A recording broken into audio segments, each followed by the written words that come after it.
प्यारे दोस्तों, एक लड़का कब्रिस्तान की तरफ से गुजर रहा था। अचानक उसे कब्रिस्तान से कुत्तों के भौंकने की आवाज़ आने लगी। जब उसने कब्रिस्तान में जाकर देखा तो कुत्तों का एक गिरोह कब्र के पास अजीब तरह से आवाज़ निकाल रहा था।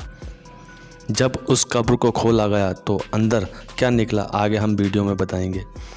दोस्तों, गांव का एक नौजवान गांव से बाहर फैक्ट्री में नौकरी किया करता था, लिहाजा इसी गांव से निकलकर चंद दूर के फासले अपनी फैक्ट्री का सफ़र तय करना पड़ता था।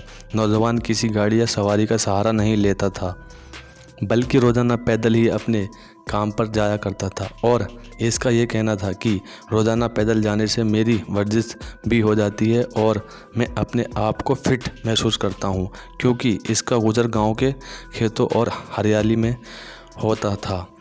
ये खुद को ताज महसूस करता था और गांव से इंतहाई बाहर जाने पर एक कब्रिस्तान भी मौजूद था। इससे ये रोज़ वहाँ से गुजरते हुए कब्र वालों को सलाम करता था और उनके लिए दुआएं मांगता था। लेकिन दोस्तों, पिछले तकरीबन 3 दिन से उसके सामने एक अजीब व गरीब वाक़या पेश आ रहा था और इसे समझ में नहीं आ रहा था कि इस मामले की क्या वजह है।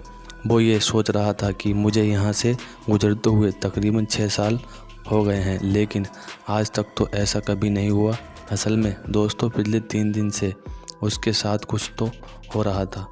जब भी वो कब्रिस्तान के बाहर से गुजरता तो उसके कब्रिस्तान के अंदर से कुत्तों के भौंकने की तेज़ आवाज़ आया करती थी।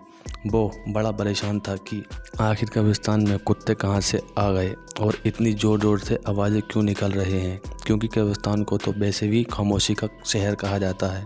और फिर इस खामोश शहर के अंदर ये कुत्ते इतनी ज़ोर ज़ोर से क्यों बोल रहे हैं। इसकी परेशानी दिन पे दिन बढ़ती ही जा रही थी और अब 3 दिन गुजर चुके थे। आखिरकार इस नौजवान ने यह फैसला किया कि आज वो कब्रिस्तान के अंदर दाखिल होगा और देखेगा कि किस जगह पर खड़े होकर कि कुत्ते भौंक रहे थे और आखिर पूरा माजरा क्या है। दोस्तों, अगले दिन जब वो कब्रिस्तान से गुजर रहा था तो फिर उसे कुत्ते के भौंकने की आवाज़ सुनाई देने लगी। जैसे ही वो शख्स कब्रिस्तान में दाखिल हुआ तो उसने देखा कि 4 दिन पहले जिसकी मौत हुई थी उसकी कब्र पर खड़े कुत्ते भौंक रहे हैं। वो बहुत परेशान हुआ और कहने लगा कि अभी 4 दिन पहले तो ये कब्र तैयार हुई, तो ऐसा क्या हुआ मामला कि कुत्ते इसी कब्र पर खड़े होकर भौंक रहे हैं। उसने जब ये देखा तो ये फैसला किया कि आज शाम को जाकर गांव के पंचायत में जाकर सबको इस बात के बारे में बताएगा कि अभी जो शख्स 4 दिन पहले इस दुनिया से चला गया था उसकी कब्र पर पिछले 3 दिन से कुत्ते भौंक रहे हैं। लिहाजा शाम को अपने काम से फारिग होकर वापस आता है तो आकर तमाम हाल गांव वालों के सामने बयां कर देता है। अब गांव की पंचायत फैसला क्या करती है कि इसकी कब्र कुशाई की जाए, यानी उसकी कब्र को खोदा जाए और देखा जाए कि अंदर आखिर मामला क्या है। कब्र को खोदने से पहले गांव वाले ने उस मैयत के बारे घर वालों से इजाज़त लेना मुनासिब समझा। चुनांचे के लोग उसके घर पहुंचे और घर वालों को सारा हाल बयां किया तो उस शख्स के भाई ने कहा, अगर आप ये देखना चाहते हैं कि अंदर से मामला क्या है तो हमारी तरफ से आपको इजाज़त है, लेकिन हम आपके साथ नहीं जाएंगे। आप खुद अकेले जाकर उस कब्र को खोल कर देख सकते हैं। दोस्तों, लोगों के लिए ये बड़ी हैरानी की बात थी कि एक भाई अपने ही भाई की कब्र खोलते वक्त वहाँ मौजूद ना हो, लेकिन लोगों ने इस बात पर ज़्यादा गौर करने की बजाय सोचा कि पहले कब्र को खोल कर देख लेते हैं कि आखिर मामला क्या है। लिहाजा दोस्तों, उसके घर वाले तो साथ में नहीं गए, लेकिन गांव में से काफ़ी तादाद में लोग गए। कब्रिस्तान पहुंच चुके थे और कब्र खोलने का सामान भी वहां आ चुका था। और जब इस कब्र को खोलने का अमल शुरू किया गया तो वो कुत्ते जो पिछले कई दिन से इस कब्र पर खड़े होकर अजीब आवाज़ निकाल रहे थे, वो भी आसपास मौजूद थे और कब्र के आसपास मंडरा रहे थे और गांव वालों को देखते रहे। दोस्तों, जैसे ही कब्र को खोला गया एक ऐसा खौफनाक मंजर सामने आ गया जिसके देखने के बाद आपके होश उड़ जाएंगे, क्योंकि जैसे ही कब्र की मिट्टी को हटाया गया और मिट्टी के नीचे से तख्ते हटाए गए तो देखा कि इस कब्र के मुर्दे को जानवर बुरी तरह से खा रहे हैं। ये मंजर देखकर लोगों की चीखें निकल गईं और वो फ़ौरन उसकी कब्र को बंद करके घर की तरफ को आने लगे, क्योंकि उस मुर्दे को जानवर इतनी बुरी तरह से खा रहे थे कि जो वहाँ मौजूद था उसके ऊपर कपकपी तारी हो गई। और उन्होंने इसी में अपनी भलाई समझी कि कब्र से जितना दूर हो सके उतना दूर रहना चाहिए। लेकिन दोस्तों, सवाल ये उठता है कि इसका वो कौन सा गुनाह था जिसकी वजह से उसी कब्र में इतना खौफनाक अजाब हो रहा था।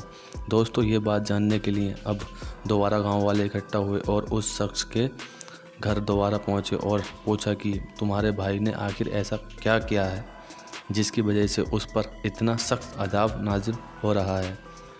अभी उसका इंतकाल हुए 3-4 दिन हुए हैं कि कब्र में जानवर इतनी बुरी तरह से उसे खा रहे हैं।